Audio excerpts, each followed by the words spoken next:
আসসালামু আলাইকুম আপুরা, সবাই কেমন আছো? আজকে আবার নতুন ভিডিও নিয়ে আইসা পড়লাম। ঢেঁড়স দিয়ে ইচ্ছা মাছ রান্না করলাম। এটা কার কার পছন্দ ঢেঁড়স দিয়ে ইচ্ছা মাছ।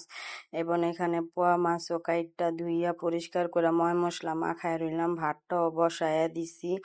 মনে করে এখানে যে ঢেঁড়সের তরকারিটা হয়ে গেছে, ইচ্ছা মাছ দিয়ে ঢেঁড়স দিয়ে ধইনা পাতা দিয়ে নামায় নিলাম। এখানে যে আবার পোয়া মাছের জন্য মনে করো ভাজার জন্য তাওয়া বসায় দিলাম, এবং ওইখানে যে পেঁয়াজ ভুনা বসায় দিলাম যাতে এটা পেঁয়াজটা ভাজা হয়ে যায়। এখানে মনে করি একটু ঢাইকাও দিলাম, যে পরে এখানে মশলা গুলায়, এবার আজকে একটু মশলা গুলায় দিলাম যাতে তরকারিটা সুন্দর কালার আসে। এই যে দেখো তরকারিটা আমার রেডি হয়ে গেছে গা, কমপ্লিট পুরো তরকারিটা হয়ে গেছে গা।